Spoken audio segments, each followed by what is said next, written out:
Thanks, everyone. It's very exciting to see this room so full on a Friday afternoon. It's my pleasure to introduce Andreas Malm to you this afternoon. Malm has become one of the defining thinkers of the climate era, a historian and a political theorist whose work refuses the consolation of either technological optimism or despair. His writing, as anyone who has read him knows, is charged with urgency, lucidity, and moral clarity.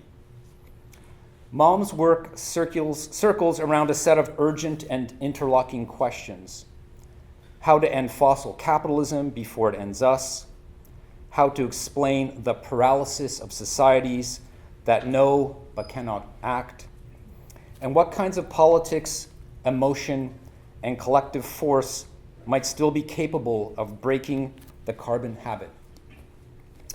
Across history, theory, and polemic, he has built a body of work that maps the infrastructures of energy, the psychologies of denial, and the possibilities of resistance in an age of planetary crisis. Malm first came to attention in 2016 with Fossil Capital, The Rise of Steam Power and the Roots of Global Warming, a book that redefined how we understand both energy and history, and certainly redefined my own work. Against the comforting notion that coal and steam triumph because they were efficient or inevitable, Malm showed that the shift from water to fossil fuels was a political act, a decision by capitalists seeking to discipline labor and detach production from natural limits. The argument was radical in its simplicity. Energy transitions are not neutral technological evolutions, but episodes in class struggle.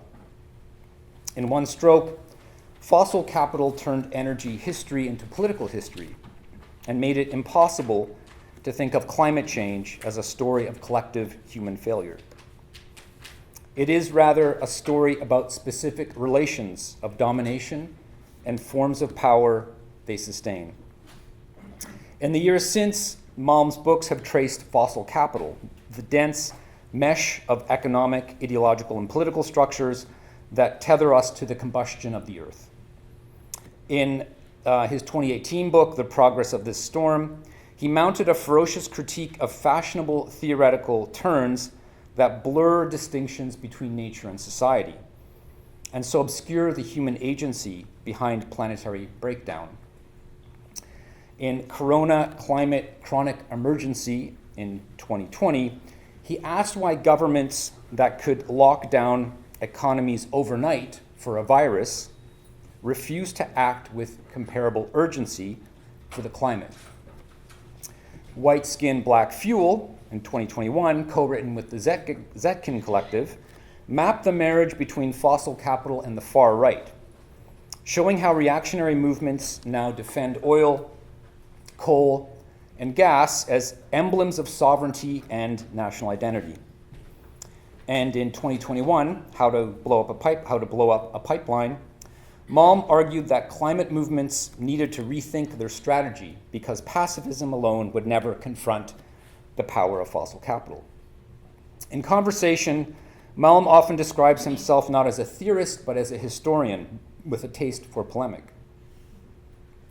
I was an activist long before I became an academic, he told me in an interview last year. So I try to write my texts in a way that could be of interest to comrades in broadly defined movements. That pedagogic impulse, clear thinking in the service of collective action, runs through all his work. Each book seeks to make climate politics more concrete, more historical, and more strategic.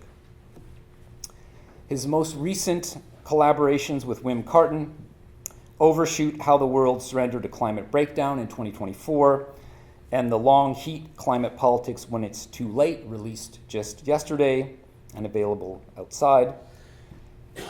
These collaborations with Wim Carton confront what it means to live amid the failure of mitigation and the onset of irreversible change. What these studies of the politics of the endgame of adaptation, geoengineering, and the temptation to normalize a managed descent into catastrophe, these are studies of these tendencies. If fossil capital told the story of how we arrived in the fossil world, Overshoot and The Long Heat ask what remains politically possible once that world is collapsing around us. Tonight's lecture, Return of the Repressed Heat Toward a Freudo-Marxist Theory of Geoengineering. I didn't ask you if this is what it's about, so I'm just going to guess. Okay? Give me a little summary. Could be wrong. Extends these concerns in a startling new direction. He has written about Freudo-Marxism before. Across his writing, Malm has exposed the stories and illusions that keep us trapped in the fossil world. Tonight, as he turns his attention to the psychic logic of repression and the dark seductions of geoengineering, he invites us to confront the crisis not only in the atmosphere, but in ourselves. To recognize, perhaps for the first time, that the return of the repressed heat is already here, and that what we do with that recognition will define the political and emotional horizon of our age. Please join me in welcoming Andreas Malm.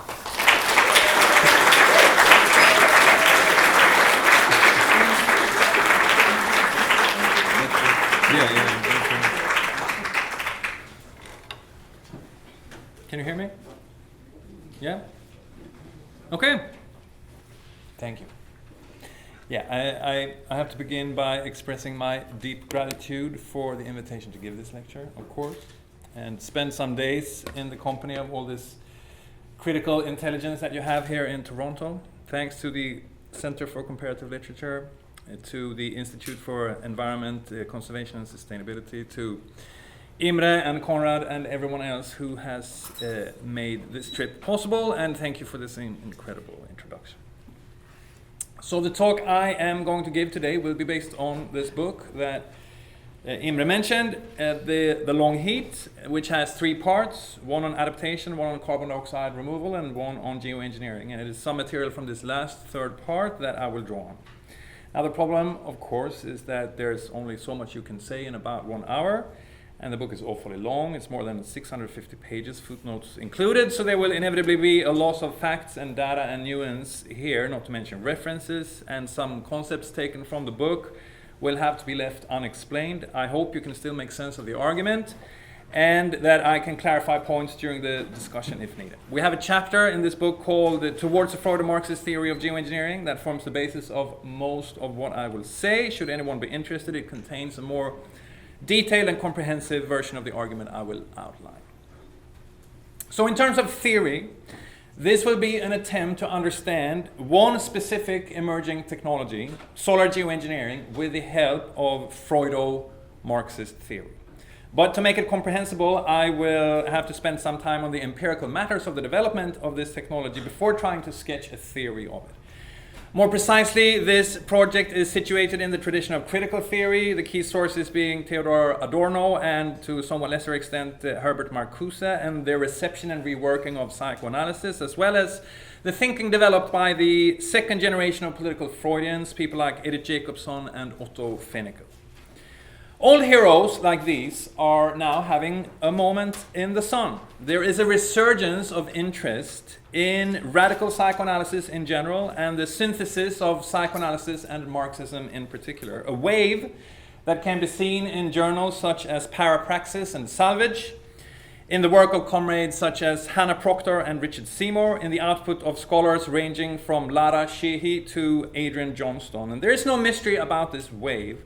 We are living in a world marked by ever deeper political insanity.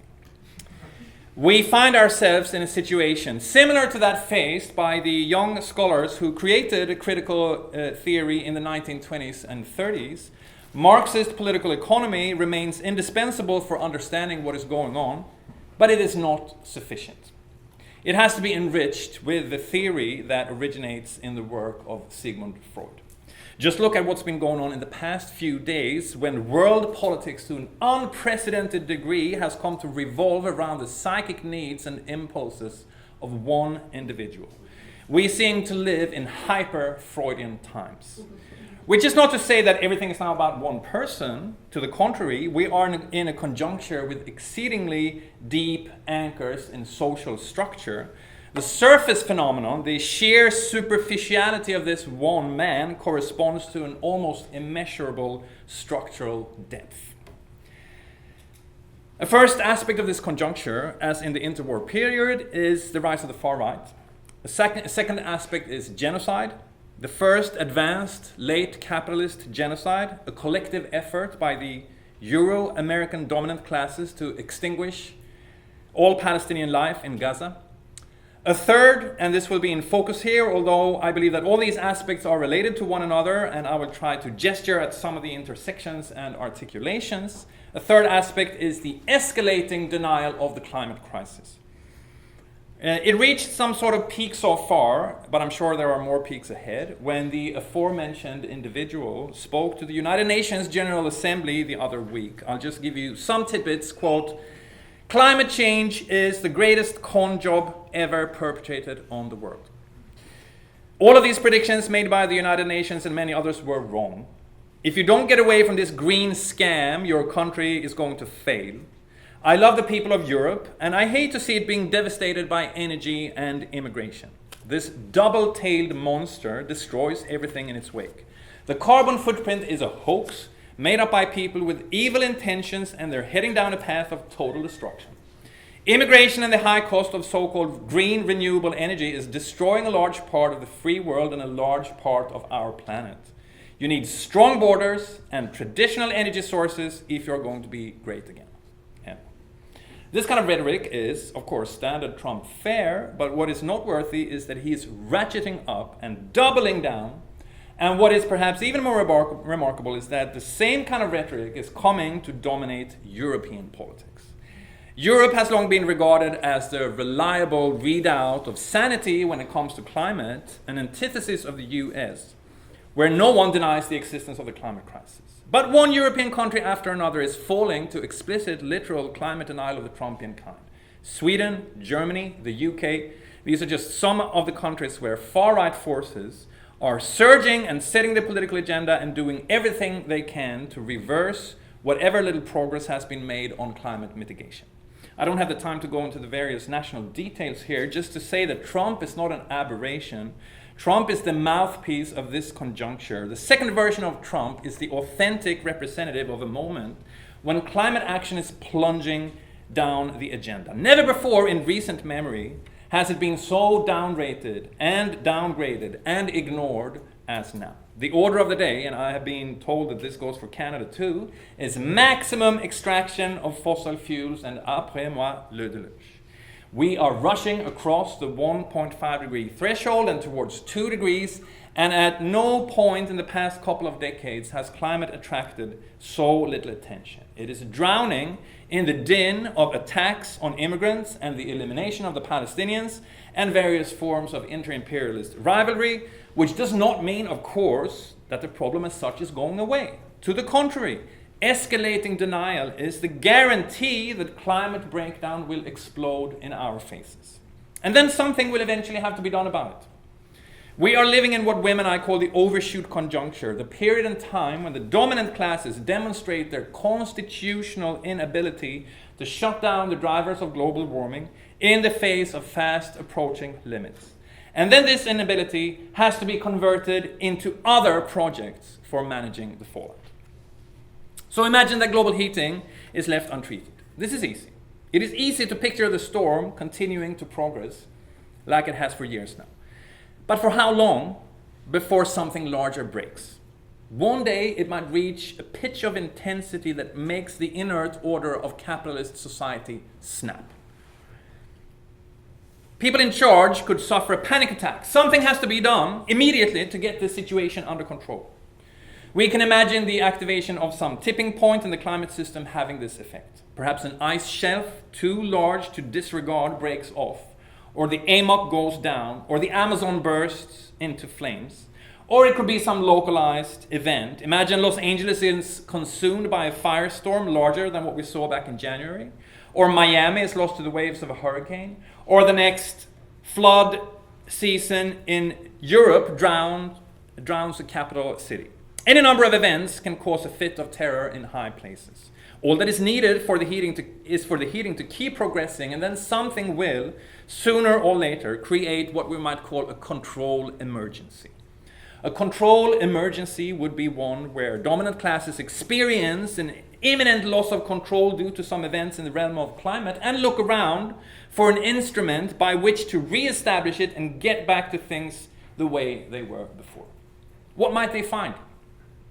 In the warehouse of technologies for managing climate disaster, only one has a known capacity to give instant relief. Block incoming sunlight. Shoot soot into the stratosphere. Send up airplanes packed with aerosols to inject them into the air. Erect a parasol around the Earth so that less heat from the sun makes it here. Geoengineering alone can cut temperatures from practically 1 month to the next. If temperatures are rising and spiraling uncontrollably, geoengineering alone has the potential to subdue. Now, there is something about geoengineering that fits only too well into the modus operandi of 21st century capitalist society. When a crisis breaks out, it is never treated below the level of symptoms. What normally happens is that some kind of technology is rolled out to stamp the symptoms back into the ground. I'll just point to 3 cases. Whenever migrants try to cross into the EU or the US in so-called waves, the invariable response is further fortification of the borders. Bring out the patrols, the surveillance, the walls. The misery driving people onto boats and treks is, as a matter of course, never addressed. The reflexive reaction to the outbreak of COVID-19 was to conjure up a technology with immediate effect, apart from the lockdowns, a vaccine. The pandemic could have been an occasion to deal with the drivers of zoonotic spillover, notably tropical deforestation, but nothing was done to rein it in. When the chronic hyper-crisis in the Gaza Strip erupted in open conflict after the completion of the siege and the resistance fired projectiles, the immediate response was to switch on the Iron Dome, an advanced technological system for detecting and intercepting rockets in the troposphere, followed by the whole machinery of kinetic superpower for crushing the Palestinians. The occupation itself became more entrenched for every passing year. Examples of this logic could be multiplied on end. 21st century capitalist society appears constitutionally incapable of solving any problem. All it can do is to expunge symptoms. Because capitalism succeeds to excess, it keeps producing symptoms of crisis and stays unqualified for anything than their most superficial treatment. And so geoengineering is offered as a method for palliation. It has been sitting in the back of the consciousness of climate politics for some time, like an iron dome to be rolled out if the fire becomes unbearable. In 2006, Paul Crutzen published an editorial in Climate Change that famously broke the taboo on the topic, and almost 2 decades later, the technology has now in fact made a leap out into the open. In the past couple of years, we have seen the first real outdoor experiments in sulphate aerosol injection. By far the most consequential of these started in early 2024. On 14th February of that year, the genocide in Gaza was in full swing. And on that day, the Wall Street Journal reported, quote, "In Israel, a startup called Stardust Solutions has begun testing a system to disperse a cloud of tiny reflective particles about 60,000 feet in altitude. It's 18 kilometers, so still within the lower reaches of the stratosphere. They are doing aerial testing of an idea called solar radiation management, also known as stratospheric aerosol injection, by basically flying really high in an airplane, releasing reflective particles," end quote. The first ever experiment of this kind. So, somewhere in the skies above historical Palestine, just as thousands of children and women and men were slaughtered on the ground as they slept in their tents or queued up for flour or ran through the dusty alleys of their camps, airplanes rose to eject soot as an exercise in geoengineering. Stardust operated behind a curtain of secrecy. The company would not disclose the composition of the proprietary articles to the Wall Street Journal, but it was talkative enough to say that the solution it brought to the world is, quote, "the only one that can lower global temperatures within a few years 1,000 times more cost-effective than any alternative, end quote. Stardust claimed to be developing the technology in anticipation of demand from governments. Its capital came from an entity called Oz Ventures. Oz Ventures was based in a tower on Menachem Begin Street in Tel Aviv, with a second office coincidentally here in Toronto. Oz Ventures ran a business accelerator to fund incipient technologies, and it had a special ace up its sleeve, quote. The unparalleled deal flow stems from our partners and advisors' ties to the Israeli security technology ecosystem, end quote. An ecosystem of a kind centered on the Ministry of Defense and encompassing Mossad, Shin Bet, and elite technology units like 8,200. But Stardust was far from an exclusively Israeli affair. The team of Oz Ventures also included one former director of the CIA, one former director of MI5, one former associate deputy director of FBI, and Stephen J. Harper. More of the activities of Stardust came to light in September last year when Jonas Pastor released a report about it. He had made a career as the world's leading expert on the problem of governance of geoengineering. The real challenges pertain to ethics, Pastor wrote in a paper in Science.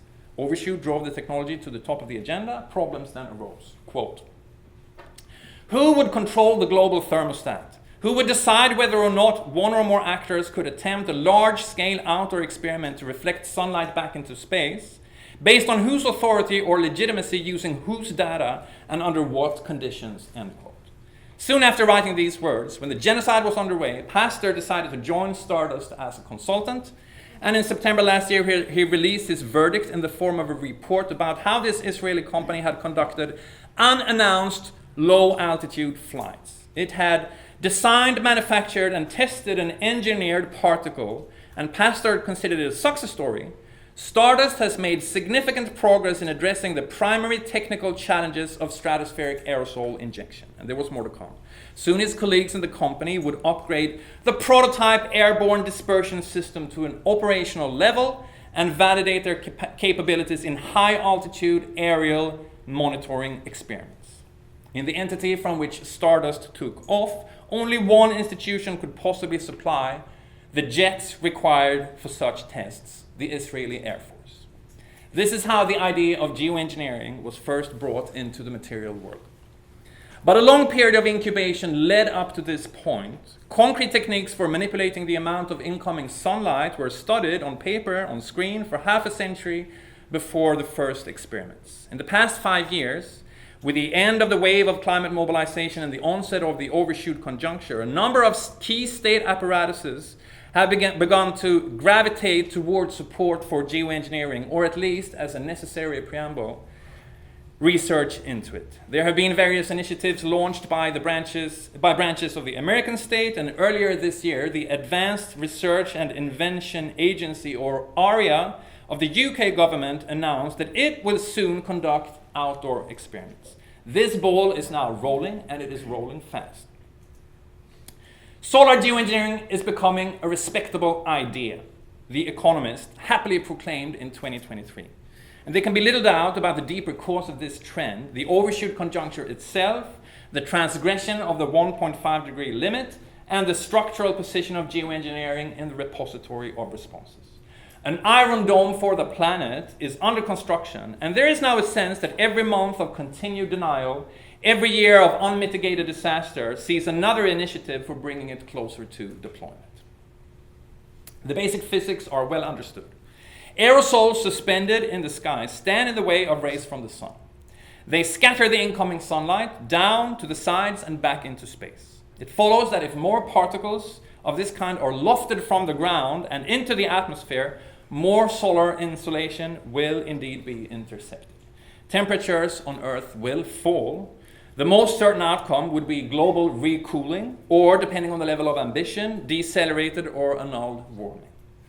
Beyond this, however, not much is known. Experiments of the kind now being conducted may allow researchers to study how sulphates move in the stratosphere, but they cannot shed light on how the climate system would react to permanent large-scale injection.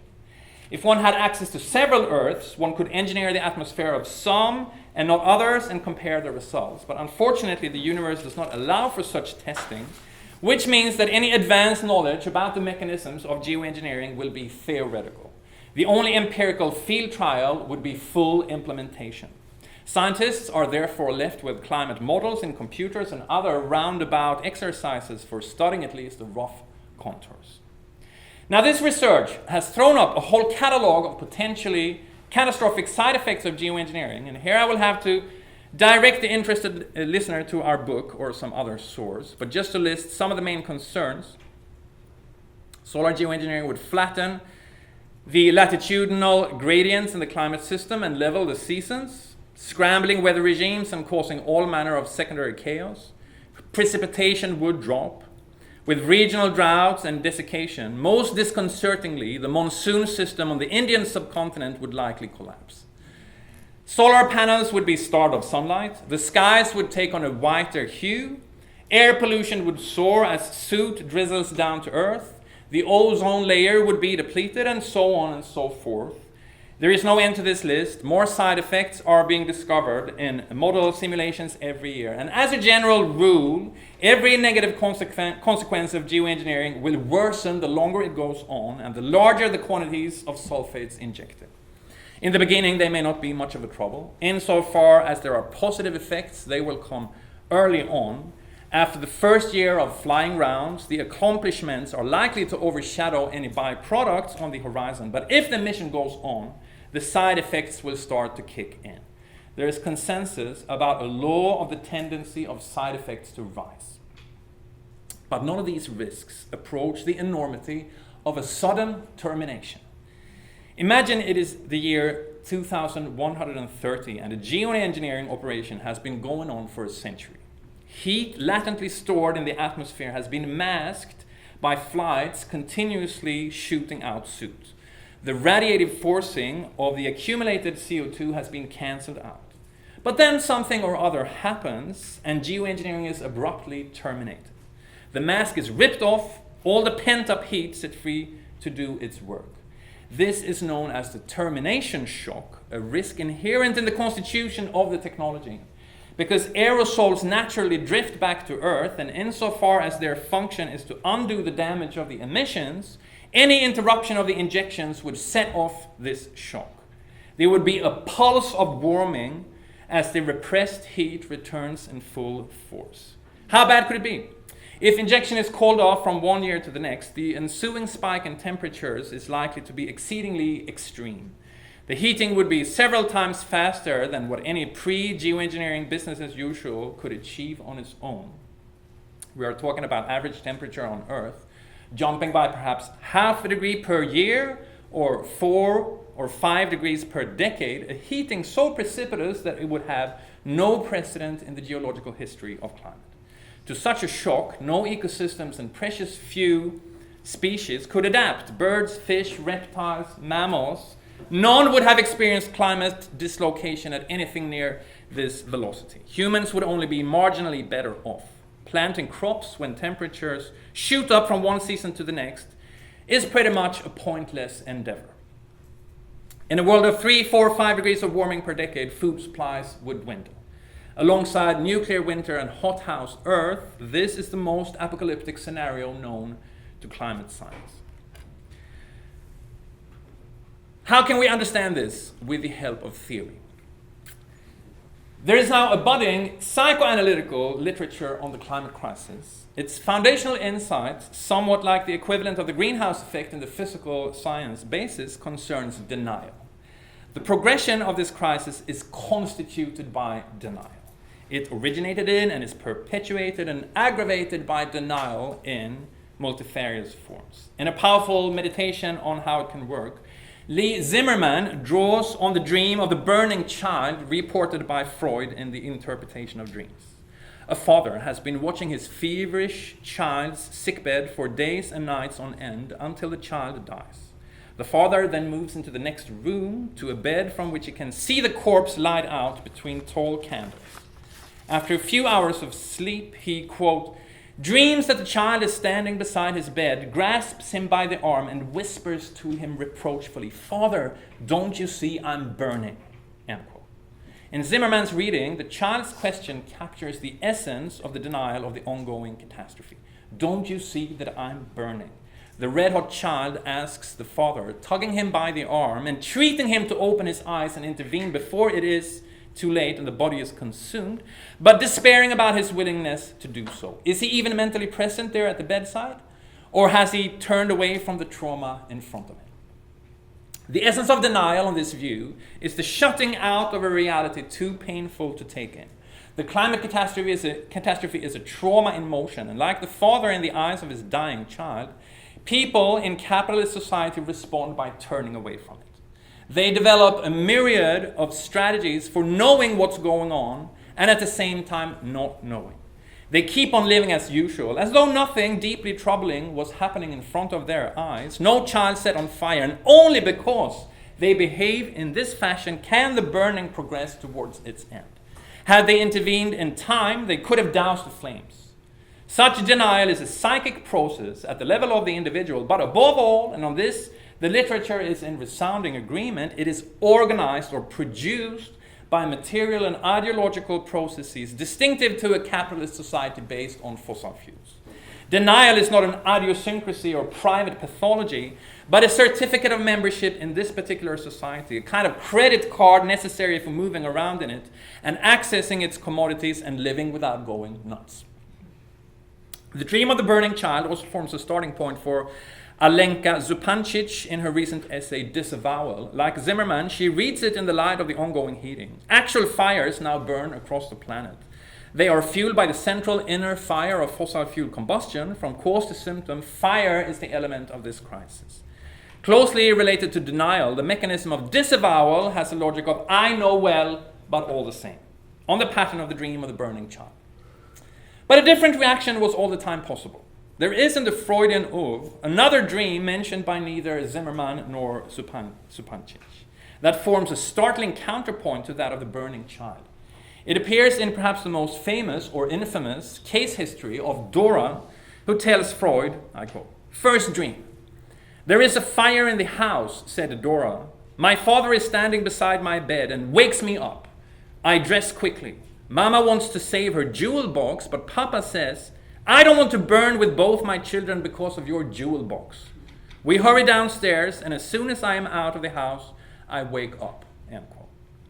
The unconscious of the fossil fuel era emerges into visibility. Dora had a vision of what could be done to get out in time. The jewels in the box are the assets that must be stranded, the capital sacrificed so that people may live. The latent content of her dream was the picture of responsible intervention in the moment of danger, executed by a subject who would rather let go of jewels than see everyone, children included, burned to death. We then have two models for behavior in the moment of crisis, delineated unconsciously by Freud, and there is no doubt which of the two capitalist society has elected to follow. One driver of denial, one of many, is a sense of omnipotence. A sense of omnipotence that generates a refusal to acknowledge an external world that belies it through limits. Sally Waintraub, a pioneer of psychoanalytical climate studies, has emphasized this factor. People on top of the pile cannot own up to a crisis resolvable only by them stepping down, and so, quote, they live in a bubble-like psychic retreat from reality. To those who feel entitled to the gifts of the fossil economy, the full reality of climate breakdown is anathema. There is in this type of denial a callousness, or as Adorno would have it, a coldness, the basic principle of bourgeois subjectivity. This is Adorno's words. The father as cold onlooker. Dominant classes have, of course, a renowned capacity to turn on the blindness of the seeing eye, Freud, when faced with the suffering that they themselves cause. Indeed, as Henrike Kopais argues in an elaboration on Adorno in her just published book, Bourgeois Coldness, this is the effective technology constituting the bourgeois subject since the time of slavery. A ubiquitous technique for withdrawal, distance, and targeted disengagement, for sustained social indifference, for the refusal or incapacity to be susceptible to suffering.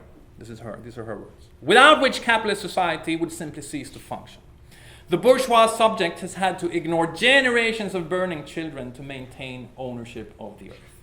He would rather consign children than jewels to the blaze. To this venerable disposition has been added the conjunctural aspect of a genocide. In many respects, this has been a genocide unlike any other, notably a genocide live-streamed for everyone to see, documented in real time, available for ocular inspection at the tap of a screen. In the words of Gabor Mate, whom some of you might know, himself a Holocaust survivor, it's like we're watching Auschwitz on TikTok. Had there been YouTube and Instagram and TikTok around Auschwitz, this is what we would have seen: people burning alive. End quote. The Gaza genocide has brought the scenario of the burning child to a new level of literal confirmation when children, systematically targeted as such, have actually burned to death in full view of people comfortably reposing in the next room, located one step to the north. Don't you see that the children are burning? Subjects of power in the northern room have responded by turning on the blindness of the seeing eye, denying that a genocide is taking place, while supplying every kind of ammunition required for executing it. The effects are bound to be felt by others than the people here singled out for destruction. In its peculiar constitution, the Gaza genocide has marked a step change in the normalization of the burning of children and other innocents in the global south. Denial, as the mask of complicity, has been distributed more widely and densely than ever before, and it will be worn in other contexts. Plenty of observers have had the sense that Gaza has broken a limit with repercussions at the species level. Among them, Isabella Hamad, writing in early 2024, quote, "Somewhere recently, humanity seems to have crossed an invisible line, and on this side, naked power combined with the will to profit threaten to overwhelm the collective interests of our species." End quote.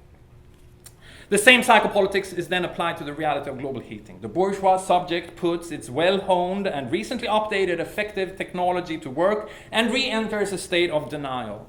If this is a mechanism defending against a trauma, it would be the trauma of losing fossilized privilege, of acid stranding, or capital destruction, as women I theorize it in Overshoot. In short, the forfeiture of the jewels.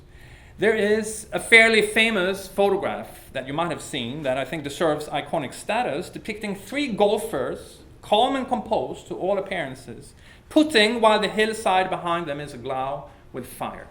Have some of you seen this picture? Yeah. It was taken during the 2017 wildfire season in the Pacific Northwest. The shot unsubtly capturing the bubble-like retreat from reality as it approaches bursting point. Should we pack away our golf clubs just because the world around us is burning? A talk show host at a Canadian golf program chose these words to accompany the picture, quote, "So many natural disasters, poor people in Houston, poor people in Florida. It also continues in Oregon and the west coast of Canada, the wildfires. And look at these guys. They are finishing their round, maybe 600 or 700 yards away from this fire. They have to be absolutely insane." End quote. But it is an insanity that rarely raises eyebrows, a psychopathology at one with life as such for the dominant classes. It became spectacular in that golf photo because it was caught in a moment at once overly typical and untypical. By far the more common case is that fire rages at a distance. The burning child typically resides in the global south and can be regarded from a safe room, noticed, neglected, forgotten, without risk. But in the overshoot conjuncture, those children will multiply and the burning come closer. In June of last year, 24 people attending a rally for Donald Trump in Las Vegas required medical treatment because of the searing heat. From the stage, the presidential candidate noted that, quote, "It's 110 Fahrenheit, but it doesn't feel it to me," end quote, and kept turning up climate denialism and fossil fuel chauvinism to levels higher than in his first campaign. Playing golf while the hills burn, metaphorically or literally, looks set to become an ever more common practice, the bourgeois subject working overtime to keep its coldness in the heat and uphold denial.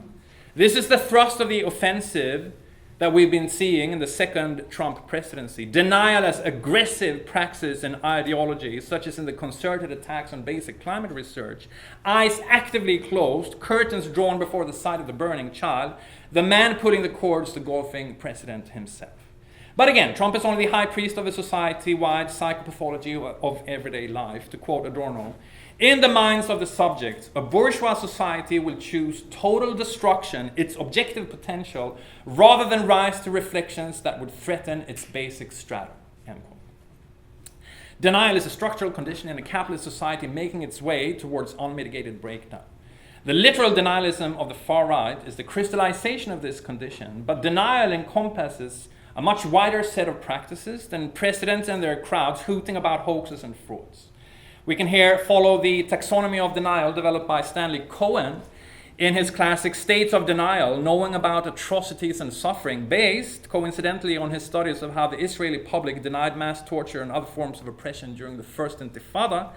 And this taxonomy has been compellingly applied to both the Gaza genocide and the climate crisis. Apart from literal denial, there is interpretive denial, as in climate change exists, but it isn't much of a problem. More universal still is implicatory denial. Here the father does not say anything to deny or downplay the fact that the child is burning. He merely acts as if it were not the case, standing there beside the bed, his attention focused elsewhere. Perhaps he just goes about his day. Maybe he occasionally fiddles with some air conditioner. He might give the child a painkiller, but under no circumstances will he initiate the capital destruction that alone can stop the burning from continuing to its end. And then there comes a point when denial shades into repression. Indeed, the two mechanisms are so close and functionally interrelated as to be indistinguishable in at least some versions of Freudian theory. Both blot out something disagreeable. Both straddle the borderline, never sharply drawn one, between the normal and the pathological. Freud. The relation between denial and repression can be conceptualized in a number of ways, none of which has won the consensus of psychoanalysts. One fertile attempt was made by Edith Jacobson. She belonged to the second political generation of psychoanalysts. Based in Berlin during the Weimar years, they were animated by a faith in the affinity between psychoanalysis and Marxism, moved in communist circles, offered therapy to the proletariat, and fought the onrushing catastrophe. If they had a theoretical lodestar, it was that psychic processes are subject to the vagaries of history. And one of their most brilliant minds was Jacobson, author of perhaps the clearest attempt to parse the relation between denial and repression. For her, denial works on a broad, global canvas, whereas repression has more of a laser focus.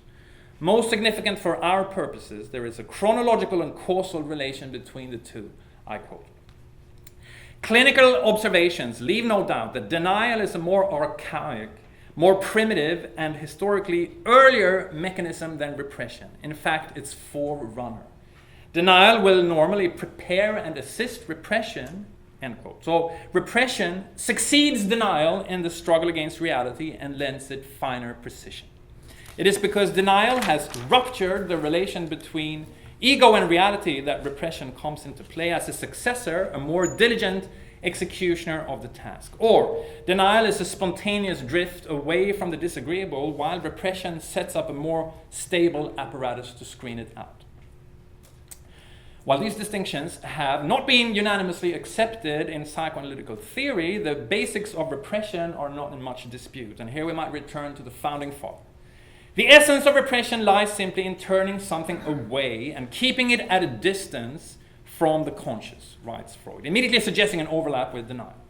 Repression is all about keeping something unpleasant tucked away, out of sight, under the lid. We can then hazard the proposition that geoengineering would represent a materialized and institutionalized repression of the climate crisis. It all begins with a moment of danger. The ego guards against this danger by repression.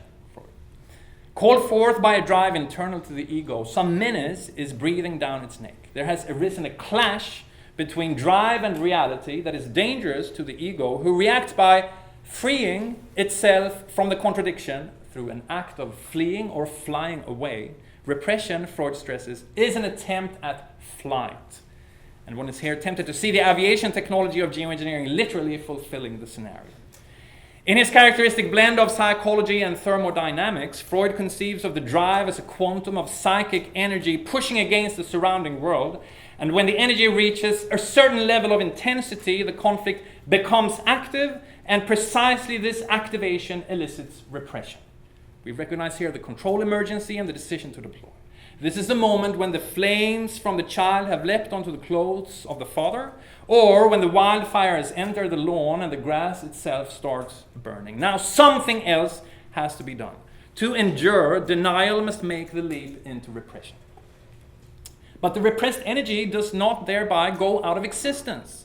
Rather, it stays active down below, bubbling, simmering, exerting unrelenting pressure on the forces above, seeking to break through the lid and discharge itself. Quote, "We should not think of the process of repression as a single event with permanent results, as when, say, a living thing is killed and from then on remains dead. Repression demands rather a constant expenditure of energy and would be undermined if this were relaxed." End quote, from Freud. Maintaining the equilibrium requires an equally unrelenting counter-pressure in an unending conflict. End quote. The injections must not cease. Sulphate aerosols would have to be transported into the stratosphere around the clock. Repression is a long-term commitment. Meanwhile, in this overheated cauldron, the energy, indestructible by definition, must find other outlets.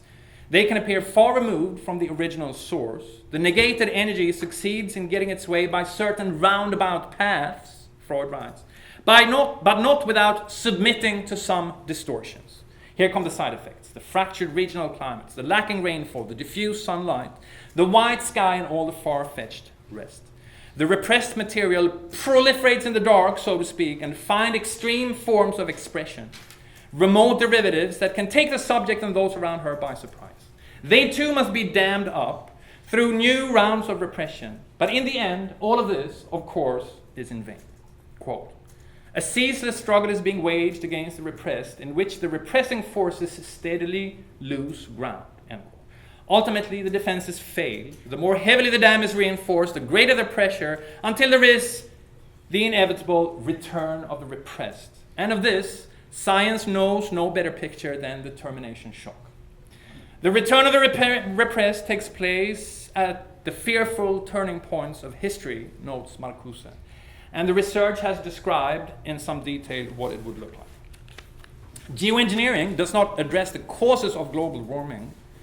It represses it exclusively and literally.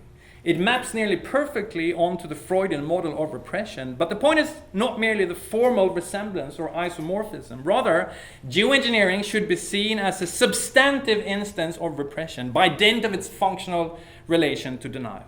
Capitalist society will have moved all the way into the control emergency on the psychic fuel of denial, which beyond that point must enter into the engines of the sulphate planes. The sole way for it to persist henceforth is to flip into repression. Geoengineering is the single available measure by which this society can convince itself potentially that the fire is not happening even after it has become unignorable. There is no other practical proposition for the long-term survival of denial, and denial resists its own end. Or, following Jacobson's temporal and dialectical schema, we can say that if geoengineering follows next, it will happen only because the prior phase has laid down the tracks for it.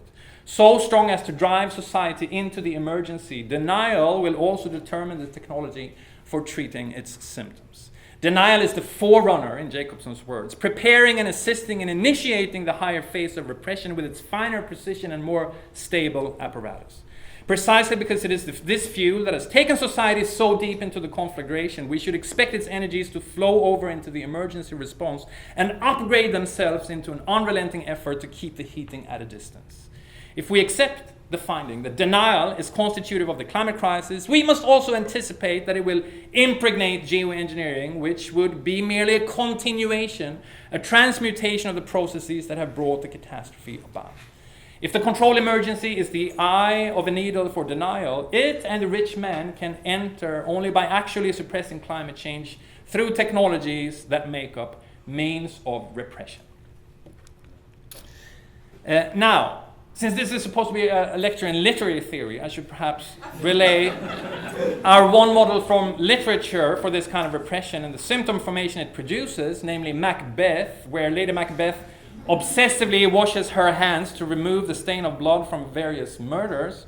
But I will leave it out for reasons of time. It's in the book, and instead move to another psychic aspect of geoengineering. In recent years, the familiar faces of digital and financial capital, Bill Gates, Jeff Bezos, Dustin Moskowitz, and others, the meta-entrepreneurs, as Comrade Imre calls them, have thrown their weight behind this technology with such zest as to prompt Time to run a piece in 2023 on, quote, why billionaires are obsessed with blocking out the sun, end quote.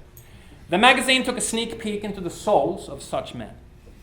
Addressing climate change, it noted, is going to take a truly gargantuan global effort.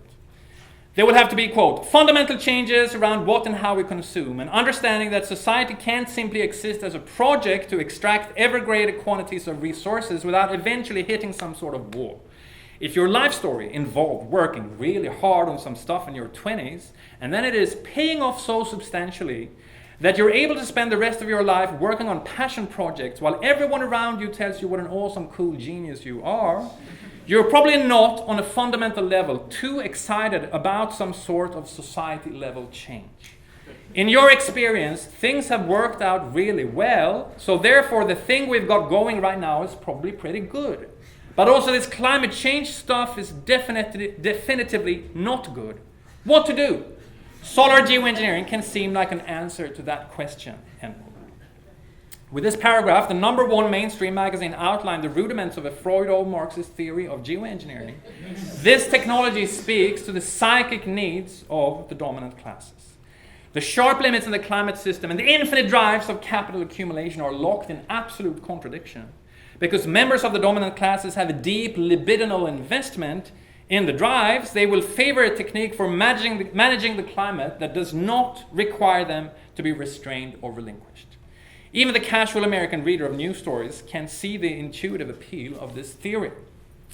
If we want to dig a little bit deeper, we can turn to the original Freudian theory of fetishism.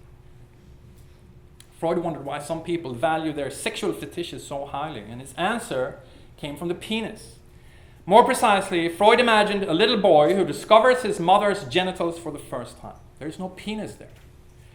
The sight of the missing penis fills the boy with dread, because it seems to imply that his own prized member could be cut off.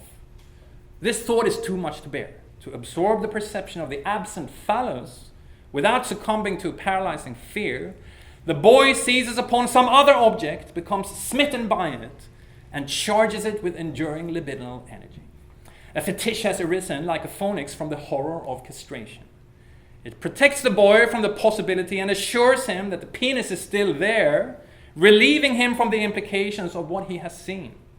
The data of the female anatomy do not have to be fully denied, merely disavowed, half accepted, half rejected, thanks to the investment in the fetish.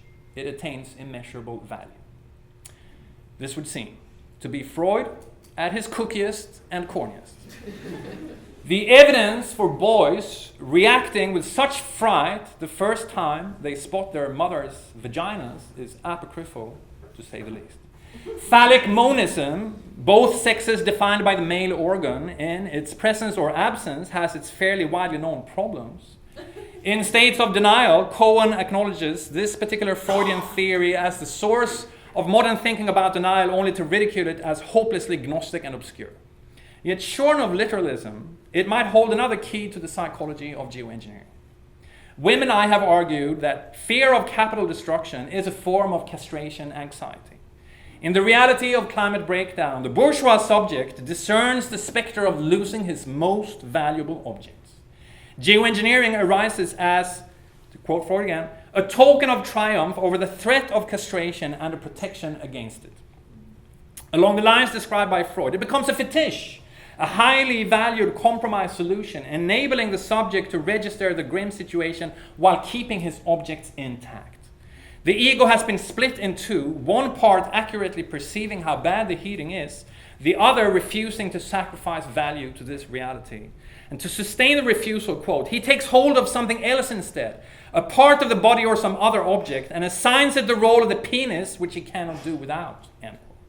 Qua fetish, geoengineering would inherit much of the cathexis originally belonging to the capital, particularly the fixed capital, whose destruction mitigation would mandate. Because it would save the penis in the moment of danger, it would become a second penis, valued like the first and then some. Abstruse as some of this might seem, it is part of a Freudo-Marxist theory, intuitively graspable by outlets like time. Because billionaires hate the idea of losing capital, they will transfer their passions to geoengineering. It could become a fixation, and such reallocation of cathexis has been foreshadowed in texts written long before any deployment. In The Planet Remade, How Geoengineering Could Change the World, Oliver Morton, an editor at The Economist responsible for its advocacy of the technology, points out that facilities for digging up and burning fossil fuels represent a lot of fixed capital. Investments of such size deserve respect. Quote, fossil fuels are built into the foundations of the industrial and economic system, which means cutting, the mere verb suggesting castration, which means cutting emissions is hard, especially so since the costs of the cuts are concentrated on a powerful sector of the economy, end quote. Fondle the power and bring on the planes. These have the advantage of attracting, quote, the interest and admiration of wealthier and more powerful men, men of human empire, men whom Morton himself admires, the meta-entrepreneurs, above all Bill Gates. The attraction has connotations not so difficult to detect. Quote, some see a beauty in these new forms of engineering, the grandeur of holding back great sheets of ice and rerouting planet-spanning currents of air thrills them, writes Morton, who counts himself among their number. He outlines the pro-geoengineering argument from beauty. We should take pleasure in the planes. I could give other examples, and indeed would do so in the book. If this is the kind of cathexis channeled into the planes before they have started flying, one can imagine its amount after takeoff. Friends of geoengineering would hear squirm and protest, but this is not how humans relate to their machines. They do it with reason. They employ their cool and clear minds. Such an objection would betray how little they know about human beings, particularly human beings who have created this climate catastrophe. More to the point would be the quip by Adorno, in psychoanalysis, nothing is true except the exaggerations. When it comes to the sulphate plane, it really does have an anatomical likeness to the penis. One reason why men, and it nearly always is men, rich white men who study and sponsor and support geoengineering, one reason they are so fond of this technology might be its manner of ejaculating sulfur out of a tube. It joins philanthropy with pornography, the world saved by a perpetual cum shot. This would not be the first time men fetishize a machine phallus, but it would produce dangers only the atomic bomb has approached. The bomb, however, exists mostly in a state of dormancy, with only two exceptions from 1945 so far. Sulphate planes would have to fly around the clock, providing so much more surface for cathexis. Is it okay if I go on for another 5 minutes? If fetishism denotes one additional layer in the psychology of geoengineering, repression remains its seedbed. Here is a technology for waging war against reality. Insofar as it develops a fetish character, it stems from this belligerence. And I quote Freud again. The creation of the fetish was due to an intention to destroy the evidence for the possibility of castration so that fear of castration could be avoided. But this is not to say that geoengineering is irrational through and through. It does not renounce and repudiate reality in all its forms. Rather, it displays a very keen sense of reality in some respects. Otherwise, it wouldn't have a chance of working as a technology. Consider this passage from Wake Smith, an aviation engineer and one of the leading scholars of geoengineering, who describes the modification of existing airplanes required for the mission. Quote, the high bypass engines installed on current production airliners with big front-end fans that route most of the air around the engine core rather than through it, operate very poorly above 15 kilometers. So Sail 01, the sulphate planes to be constructed, it calls them Sail 01, would utilize medium bypass engines such as the F1118GE101 high altitude turbo fan. The engines would be mounted on 4 pylon nacelles on the wings, an inboard twin pod 2 engines, and a mid-span single pod. However much it might sound like it to the uninitiated, and I'm certainly one of them, this is not a fever dream or the raving of the mad. These sentences are written in hyper-rational code in the style of a manual that tells the reader how to use a machine. Geoengineering research is intensely preoccupied with the material properties of the world, the size of aerosols, the density and dispersal of plumes, the chemical reactions between particles. It seeks a path through thick clouds of stubborn realities, a method that would take it securely to the goal. It scans the shelves for the best precursors, engines, wings, points of injection, and other items to be assembled into the most efficient possible hardware. This is the rationale of the outer experiments of Stardust and soon the Aria and others to come. There are no difficulties in categorizing this rationality. It is instrumental. The concern is with the means. These must be optimized so as to provide the shortest road to the fixed and set end. Presumptive geoengineers seek, in the words of Marcuse, the handling of matter as the mere stuff of control, making their way in the world conceived as a design problem. But there is something about this progress that turns it blind. The geoengineers do not rise to reflections on the direction and drift of society as a whole. They do not ask, to once again quote Adorno, the question of how to establish a form of society itself in which the possibility of such catastrophes would be excluded. End quote. They merely look down at what they have on the desk in front of them. Because a higher perspective is missing, rationality regresses to a constricted obsession with technology. Adorno speaks of an infantile and repressed behavior similar to that of a child which cannot rest until the clock has been opened up and it can see how the little cogs work inside it. And such micro-rationality is the only kind on offer when the question of the purpose of society has been taken off the table. Worse still, it equips the central blindness with better instruments. An instrumental rationality in the employ of an irrational whole will arm it so that, quote from Adorno, every example of progress in any concrete particular case also immediately takes on a threatening and terrifying character. End quote. Probably for this reason, high-altitude turbofans and 4-pilot nacelles do not sound particularly soothing. The end result of a society that tries to manage every problem, every crisis with a fresh batch of technologies is a hardened invasion force for the domination of nature. Marching over field after field, it reinforces existing property relations to the same degree as it tries to subjugate one more residue of autonomous nature. As in Gaza, relations of domination are defended through the deployment of technological force for the suppression of their own symptoms. As in Gaza, continuous deployment of fighter jets and other instruments for kinetic superpower might work perfectly well on their own instrumental terms, but what they produce is catastrophe on an ever greater scale, a war on reality that ends in utter destruction. In the case of geoengineering, with the return of the repressed heat in the termination shock. And Wim and I argue that if geoengineering actually does get underway, it will most probably end in precisely such a shock. I don't have the time here to lay out the reasons for why this is the likely outcome. I refer again to the book. Suffice it to say that the picture of geoengineering we are served by the research so far is a picture of repressed heat. And as everyone who has read some Freud knows, what is repressed does have a tendency to return with a vengeance. So, engineers like Wake Smith and the people of Stardust are paving the way for the leap from denial to repression. And it is fairly easy to imagine someone like Trump coming to the point of making that leap. It would not compel him to revise his literal denial. He would merely need to tweet that it has now actually become too hot up here on stage for reasons unknown and unrelated to my buddies in the oil companies or to clean beautiful coal. But thankfully, we have a fine technology that can sort it all out. And no sooner had Trump been reinstalled this year than speculations set off. Will he do it this time?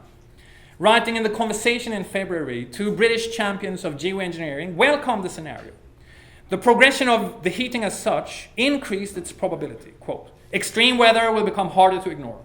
Trump could of course downplay any link to climate change, but there's a chance this might trigger him to decide emergency action is required. After all, Trump is close to certain tech figures who like big technological solutions to global problems. He likes to act fast and is prepared to deal with democratic reactions later.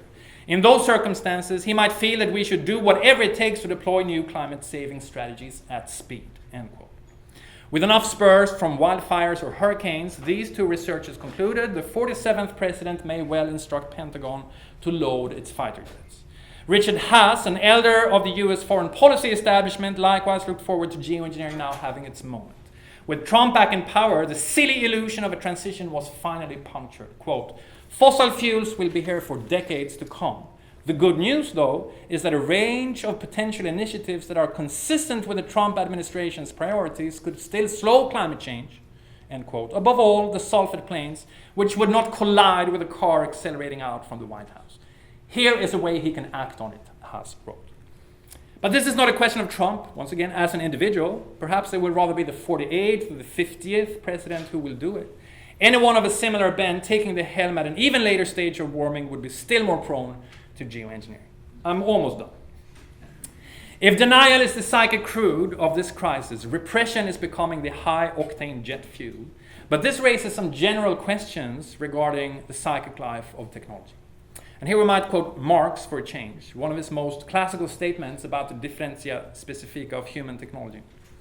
A spider conducts operations which resemble those of the weaver, and a bee would put many an architect to shame by the construction of its honeycombed cells. But what distinguishes the worst architect from the best of bees is this, that the architect builds the cell in his mind before he erects it in reality, end quote. So a human technology is incubated in the mind, potentially for a very long time before it enters material reality. This opens up for the influx of psychic processes into its constitution. Because productive forces are first conceived in the mind, there is ample time for them to be shaped by what goes on there. The bourgeois subject, the men who own and control the means of production, can sire forces born with the mark of its inner dysfunctions. Such a Freudo-Marxist theory of technology would be concrete and conjunctural, a little bit different from the best-known essay in that tradition, Eros and Civilization. There, Marcuse suggests that thanatos, or the death drive, provides the psychic fuel for technological development. An instinct for destruction is extroverted and applied to nature, which humans have been, for millennia, hacking up, reassembling, slaughtering, trying to control. The hypothesis is sweepingly formulated for all of civilization. A more granular theory, true to the historicist bent in Marx, would rather look for the psychic contradictions of particular conjunctures and how these are displaced into emergent technologies. Repression, in other words, is not a trans-historical determinant of productive forces. It is merely the defense mechanism called forth by the overshoot conjuncture. In the spirit of the second generation of political Freudians, and indeed all the best political psychoanalysis from Adorno to Fanon, we should insist on the historical specificity of psychic life. We should resist attempts to explain climate breakdown with timeless complexes or drives, and likewise with the technologies for treating the symptoms of global warming. These cannot possibly have arisen as a result of phenomena always and everywhere present in the psyche. Otto Fennickel offers the following synoptic formulation for a conjunctural Freudo-Marxist theory of technology. Quote, let us think of an invention with a practical and at the same time a sexual symbolic value. For example, a Zeppelin airship, which is certainly a sexual symbol, but on which people can also fly. In order to understand inventions, we must not overlook the rational necessity which must be present before an invention can result, and which arises only in a certain social situation. The task which is imposed in reality can evidently be completed with the help of instinctual drives. Indeed, it can only be performed with the aid of a certain instinctual structure. End quote. Substitute the sulphate planes for the Zeppelins, and we get the following. An invention of such a kind can only come about in a highly determinate situation. A rational necessity, the control emergency, puts the novel productive force in orbit. But the task is completed with the help of instinctual drives, possibly culminating in the quasi-sexual fetishization of the plane, certainly beginning with the lust for profit. Moreover, the emergency is the result of the previous work of that same lust as it clashes with biophysical reality. Geoengineering would give it extended reign, or in schematic terms, capitalist property relations elevate the drive to amass wealth into the engine of the social order. When this drive collides with the climate system, denial is the paramount response. In the moment of emergency, means of repression are rolled out, and they have a haunting psychopathology in them. In the current moment, this schema remains theoretical, hypothetical. The hard reality of a geoengineered planet is still in the future. One must hope that it never comes to pass. If it never does, however, geoengineering nonetheless reveals something about the psychic makeup of the white male bourgeois subject in the early 21st century. Oddly, it represents a fantasy of repression, a yearning for the impacts of climate breakdown to be undone by technological means. We here have the opportunity to study psychic processes feeding into a technology in statu nascendi. Considered from this angle, geoengineering, if only as a scientific template, issues from and partakes in the psychic state of deep cultural anxiety about the future for the planet and for humans, in the words of E.M. Kaplan, or, of Adorno again, the dizziness that overcomes a society threatened by total destruction. There really seems to be a ghost in the machine this time.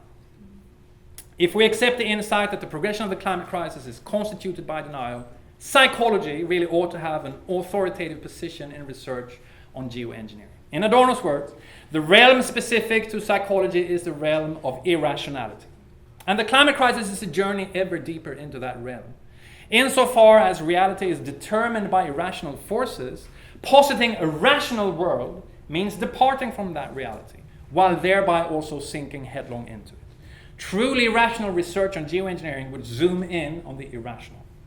Truly rational behavior, and this as in Marcuse's age, would mean, in his words, the refusal to go along and the effort to do away with the conditions which produce the insanity. Reason is refusal and reason is resistance. Thank you.